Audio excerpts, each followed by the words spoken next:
So in my last video with the Canon R5, we did the slow motion shots with my beautiful model wife here, and they turned out really good. But I was curious to see if the S&Q mode on my Sony camera would get me anything that would be even remotely like that, or how they would look side by side. So we are going to go look at some waterfalls this afternoon, and we're going to get some shots while we're out here and just kind of do a side-by-side comparison. I have the A7 III. I'm using Tamron lenses. I have a 17-24 and I have a 24-200. So I will kind of keep track of what I'm shooting at, so you guys know where I'm at on the lens and what f-stop I'm at and all that fun stuff. So we're gonna get there. It looks like we're pulling in right now. Let's go!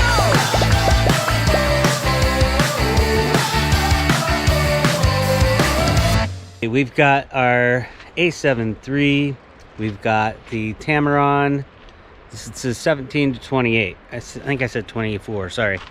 So 17-28, and we're going to go get some shots with this thing, see what it looks like, and maybe we'll throw the drone up in the air, see if we can fly over the falls.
We did Benham Falls. Now we're gonna go to Dillon Falls. I don't know if you guys want it even. Yeah, you're coming with us.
We started in the car, then we went out in the woods and looked at some waterfalls, and now we're back in the studio. I had a chance to look at the footage, and I gotta say it's not a fair comparison, because when we're shooting in the S&Q on the Sony camera, which I'm shooting on now, I do love this camera, but it is shooting in 1080, so you're gonna see a difference. When we show you the stuff from the Canon, you're obviously gonna see a huge difference because it's shooting 4K, 120, and it definitely looks a little bit different. The stabilization on the Sony is definitely not as good as the stabilization was on the Canon. In my opinion, I don't think it was, but it's really close. But you're also shooting 4K with the Canon. So let's look at that really quick.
So I don't know. What do you guys think? I mean, it's pretty apparent that the colors from the Canon are way more natural. And this, I think that's just like the dynamic range that you get out of this is a lot better. And that's why when you look at the Sony stuff, there's so much dark stuff and then super bright stuff, where the Canon can kind of balance all that out. But you're also getting 4K out of the Canon. So is it a fair comparison? I'm going to say absolutely not, but I wanted to just kind of put them back to back, see what they look like. And we got to do that. You guys tell me what you think. I don't know. I think that for me, what I'm doing, just for doing this kind of stuff and doing my car stuff and doing the projects I'm doing, I probably don't need to spend the money on this. But I have to say that after I looked at that stuff, I don't know. Maybe I want to start using Canon again, and maybe I want to get rid of my Sony stuff. I don't know. I don't think so. Maybe. But yeah, I probably do. No, I'm not gonna. Anyway, thank you guys for watching. If you guys like this content, please hit the subscribe button. If you want to see more content like this, hit the bell button, and you will see me in the next video.